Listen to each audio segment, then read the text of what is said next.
Hey everyone, welcome back to my channel. So for today's video, I'm doing a quarantine reading, books I've enjoyed in 2020, and I'm gonna say the first half of 2020 because obviously we still have a little bit to go.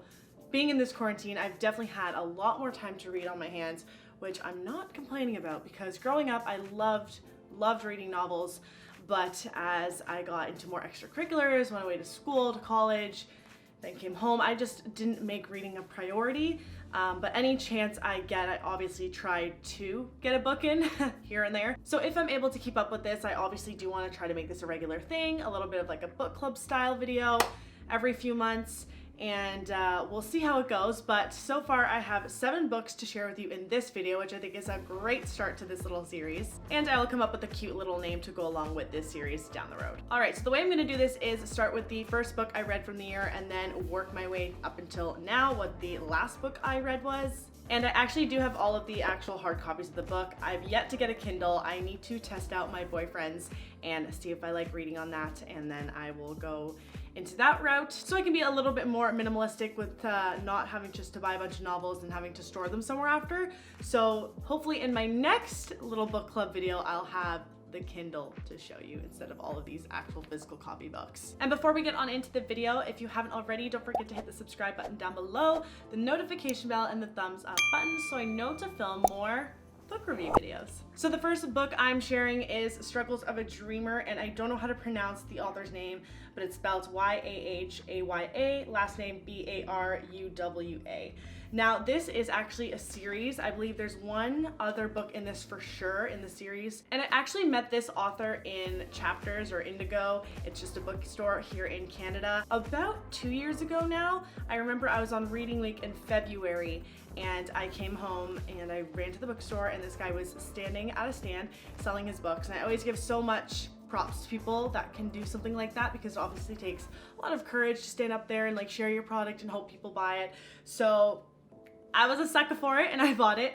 I'm gonna tell you the page count, the Goodreads rating, which is like the website that you go to see how books are rated. You can also see what they're rated on other websites like Amazon, but I do notice that the ratings are inflated a little bit. I think that the Goodreads ratings are a little bit more accurate and closer to the alignment of what I would rate the book as too. And then my rating and obviously the genre of the book as well. And then a little synopsis of what it was about and what I thought of it. So the page count of this book was 203 pages. It is a fiction book and the genre of it would be an adventure kind of story. Goodreads rated this book 3.4 out of 5. Now I'll share a little bit about the book and then tell you what I would rate it myself. So this actually wasn't one of my favorite books I had read in the, first half of 2020. I just didn't like how it was written. It was a little bit confusing, jumping back and forth between the two main characters, one being Tund, T-U-N-D-E. That was one main character. And then the other main character in the parallel kind of the story was Togut. I don't really know how to pronounce that one either. T-O-K-U''T-E. It was just a little bit confusing to me. It definitely had a few good life lessons from it. I would say the second half of the book is a little bit better than the first half, but with saying that, it didn't draw me in to want to read the second book.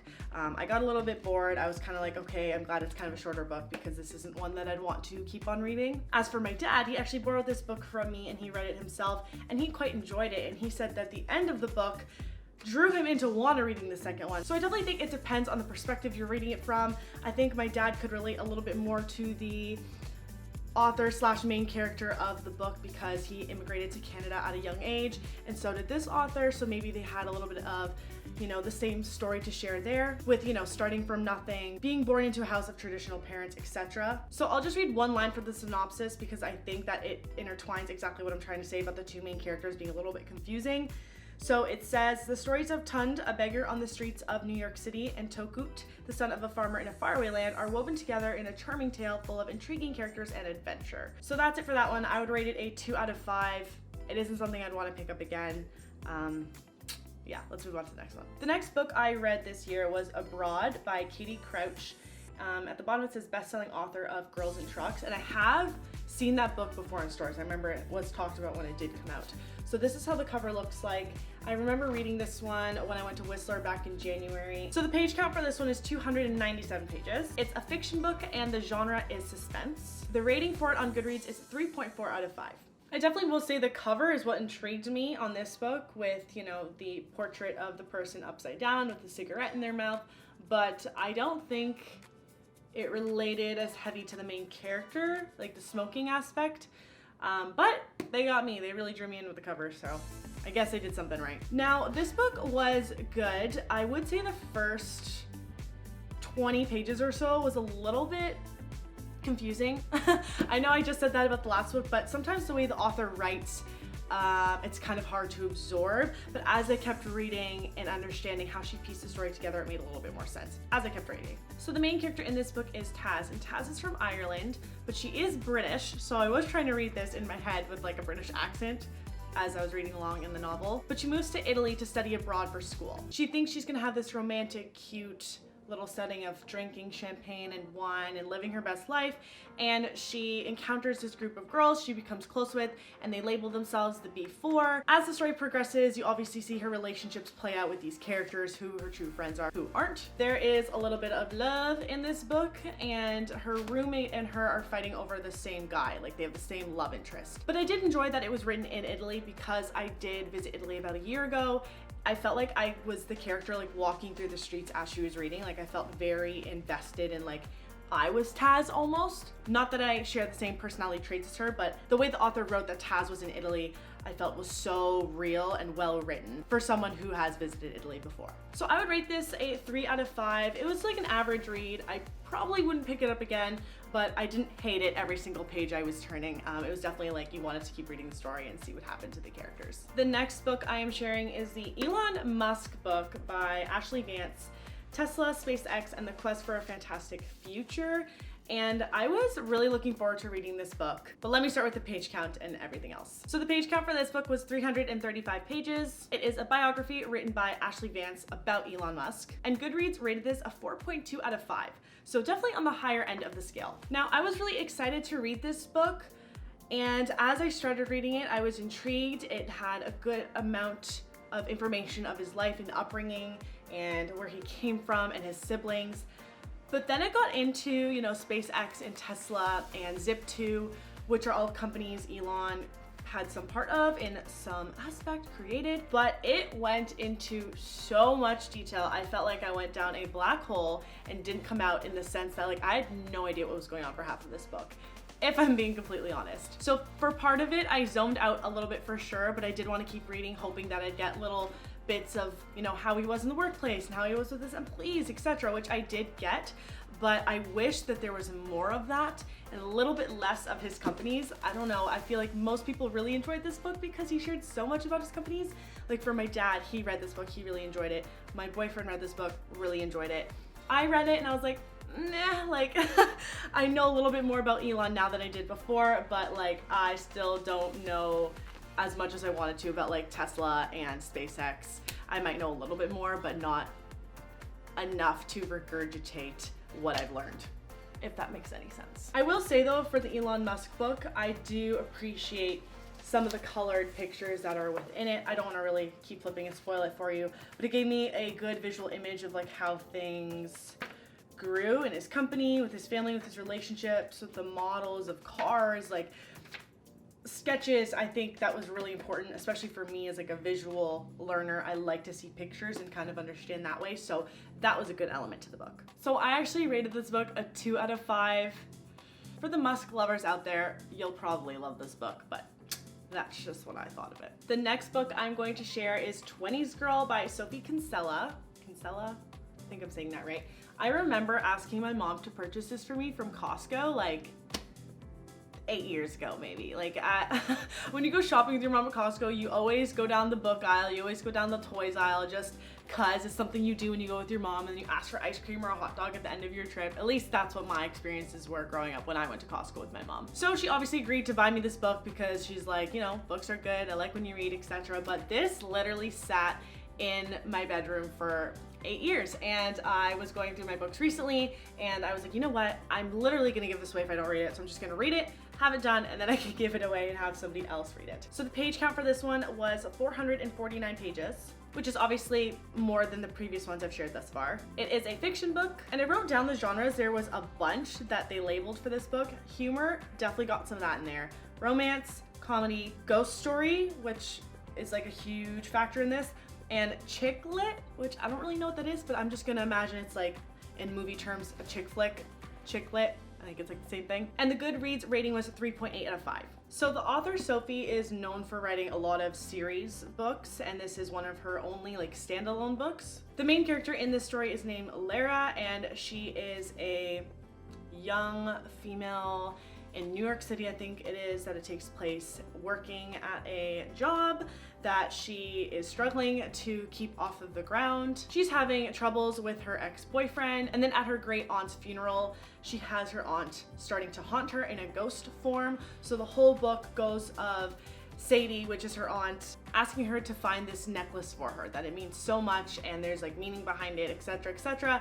At the beginning of the story, Lara's like, oh, I don't want to do that. Like, what do you need this necklace for? Like, you're freaking dead anyway. Like, why do I have your ghost following me around? I think the main point of the story is that Lara really needed Sadie in her life at this time because she was so everywhere, and I don't want to give too much away, but there is a trailer that someone did, like a cartoon sketch of this story. It's like about a minute or two long. I'll link it down below, and it gives a very good synopsis of kind of what goes on in the book. So I would rate this a 3 out of 5. There were definitely moments where I was laughing. I thought that Aunt Sadie was such a comedic. She had so many little cute humor lines here and there throughout the book. I definitely found myself laughing quite a bit, which I didn't really expect from this book. But with that being said, it was a little bit cheesy, and I thought it was drawn out a little bit too long. I don't think it needed to be 449 pages. I definitely think the story could have been cut down to 300. Still keep those humor parts, have the relationship continue to grow between the two characters, but there's just so much fluff that just really didn't need to be in there. Like, there was parts where I was reading and I was like, okay, this can all be cut out. Like, this has no relevance to what's going on right now. So with that being said, I do think that this would be suited better as a movie, and I did see some reviews online saying that this would have done really well as a movie. So I think that's one of the only times I would maybe agree that the movie might have actually been better than the book. I just think people would laugh more and relate a little bit more to the characters than reading it. I do like the cover art for 20s Girl. I think it's fitting to the story. I didn't even notice till now that this butterfly insect at the end of this pendant necklace is literally what Sadie is asking for Laura to look for, and I like how it shows on each side of the cover. There's Sadie, Aunt Sadie, and then there's Laura. So the next book I have to show you is A Woman Makes a Plan by Musk, and yes, your guys are right if you're thinking it. This is Elon Musk's mother, and this is her autobiography. She wrote all of it. The page count is 188 pages, so definitely shorter out of most books that I'm reviewing in this video. And Goodreads rated it 3.9 out of 5. Now, I thought this book was so well written, and Musk is so funny. Like, I didn't realize her humor was what it was. She throws a lot of millennial terms in here, so it's super relatable to like the younger generation, but I also was saying that I think that someone like my mom would enjoy reading it as well. And it's just such a quick read. Like, this was something when I was at my boyfriend's house and we'd be cooking dinner, I'd be like, okay, can you just put the chicken in, and I just gotta finish the chapter, because I thought it was that good. So she goes on to say, you know, how she grew up, how she raised her kids, what her relationship was like with her abusive husband, and you know, how she got her modeling career off the ground, how she got to model for like Vogue and CoverGirl, and you know, the big names like that. I admire this woman so freaking much. I think she is so cool. I always play this game with myself, like, who would I want to have dinner with in the world that's a famous person before I die? And the answer was always Jennifer Lawrence, like since Hunger Game days. And you know, now it's like I want Mae Musk to sit at the table with us because I think she would just fit right into our conversation. I really like this book. So with that being said, I obviously rated this a 5 out of 5. Phenomenally written, easy read, relatable. I like that there was pictures in this one. There's a few like colored ones, and she had like a little, like her signature thing was having a red dot at the top of every single page, which I thought was a cute little touch for May. And she does go into a little bit of detail describing how her relationship was with Elon as well, which is obviously interesting because everyone's like, you're the mother of Elon Musk. Like, what is your life like? So this is something that I would read again, and I hope she does another like part 2 to this book, because this is something I was like, oh, I'm sad it's over. Like I want her to write another or more. The next book is You're Not Special, a sort of memoir by Meghan Rienks. The page count for this one is 288 pages. It's an autobiography because Meghan does write majority of it, but then it's also an autobiography because her boyfriend does jump in at the end to write some of the book as well. And it's labeled pretty humorous. Goodreads rated this a 3.8 out of 5. So if you guys don't know, Meghan Rienks is a YouTuber and a podcaster. She used to be labeled on YouTube years and years and years ago as Megan Rosette. She was one of the first beauty gurus, that's what they were called at the time, or influencers I had ever watched, and I watched every single one of her videos that she's ever created. And she has not uploaded as much in the last few years. I see that her focus has really shifted more towards her podcast, which, I mean, good for her. I'm sure she's doing very well on that platform. She lives out in LA now, and a lot of things have happened in her life. As someone who was very interested in her dropping out of college and her relationship with her roommates and how she got bullied so badly, and, you know, from going with her parents being so involved in a lot of her vlogs in her early days, and then going to never going home for Christmas, like them not being in any videos anymore. It definitely raised some like, well, I wonder what happened in her personal life. And she actually did touch upon a lot of that in this book. So I give props to her for that, because it's definitely, I can imagine, very difficult to write about being a public figure, having millions of followers, and your parents reading this book. But I appreciate her being so open and honest, because obviously it was like interesting things that I've been wanting to know for years. I'm sure many of her viewers have been wanting to know. So in this book, she doesn't talk about her YouTube channel basically at all, which is fine. I definitely did appreciate her taking a step back from that and really just focusing on her life, because I wanted to know more about that as well. The book starts, right out of the gate with humor, which was awesome. It's very Meghan. But I will say that there was a little bit too much self-help tips and like advice. And if I'm being honest, if I want to go read a self-improvement or self-help book, I will just go to the self-help book of Amazon or that section in a bookstore and pick out a self-help book. I didn't really like that half of this was literally like tips on like depression and anxiety. I would have liked a little bit less of that and more of a memoir, because she did label it a sort of memoir. And then one chapter I thought that was just so like fluff and she didn't need to put this in, but she was just trying to fill pages, was Chapter 7, which is 100 things that are worse than a broken heart. And she just starts listing things off, like a broken bone, walking in wet socks, getting your period in wet pants, trusting the wrong fart, losing an unused gift card. Like, obviously those are things that suck, and they're relatable, but I don't think she needed to make like a whole, 4 or 5 pages on that. Like that was just silly to me, in my opinion. I did think the second half of the book was better than the first half, just because, like I said, it talked a lot about, her relationship with her parents, her career, dropping out of school, moving to LA, meeting her boyfriend. So my rating for this book would be a 4 out of 5. Easily it would have been a 5 out of 5 if she just didn't talk about self-help nearly as much as she did. And I just want to take in the book art for this book. The sleeve is freaking stunning. I love how it's the gold balloons, and then there's a picture of her on the back holding gold balloons. I think that's really cute. And then if you open to the hardcover, I think the spine is super cute too. So the last book that I have to share with you guys is actually a novel I never finished, but I still wanted to share it with you guys on camera because it is something I did try to attempt to read half of. So this book is called The Hanging of Angelique, the untold story of Canadian slavery and the burning of old Montreal. This is how it looks like. The page count for this is 306 pages, and that stops right before like the acknowledgements and all of the notes and references, because technically online they count those as part of the pages, but I'm not going to read the acknowledgements and stuff. It's a biography, and Goodreads rated it a 3.8 out of 5. Now, I'm going to be honest, I really wanted to read this story and I really wanted to like it. I got 120 pages in and I had no idea what was going on. I think that I felt like I was reading a history book more than anything. And I mean, for some people, I'm sure that is up their alley, but they tell you how she got hung within like the first 20 pages, like the situation of what she had done. And then once I read that, I was like, okay, so what am I reading the rest for? Like, I obviously want to understand, more about the slavery that happened, etc. But there was so much back and forth between country and country and country and country that I was just getting confused. Half of the stuff I couldn't pronounce, and I just was having a hard time getting through this book. So I couldn't finish this book, and I rated it a 1 out of 5. I really wanted to like it, but it just wasn't for me. And every so often that happens. I mean, I'm pretty good at really grinding through a book, even if it's not my favorite thing in the world, just to finish it and say I read it and then on to the next. But like, I don't know, it's been years since I've picked up a book and then been like, I don't like it, and put it down. But I really tried, and I attempted. I really hope you guys enjoyed this video today. I cannot wait to film another one like this in the future. I just get so excited sharing my thoughts and opinions on stories, novels that I'm reading. It's something that I always enjoyed when I was younger too. I used to read with my mom on the couch, you know, in grade 3, grade 4. When you're growing up, you have to like pick certain novels and then like write like a reading log. I don't know if you guys had to do that in elementary school.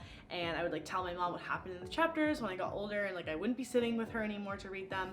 I think it's a very good habit to get in the hang of. And honestly, replacing screen time with reading before bed was so game changer for me. I definitely think it helps me sleep better, not having my eyes glued to a screen, because they pretty much are glued to a screen most of the day. I'm on my computer editing, and if I'm not, I'm watching like a TV show. So before bed is like, I kind of just drill myself to dive into a novel, whether that's a biography, whether that's a fiction book or a non-fiction book, and get lost in the story. Thank you all so much for watching, and comment down below any recent books that you have been reading, and I will see you guys all in my next video.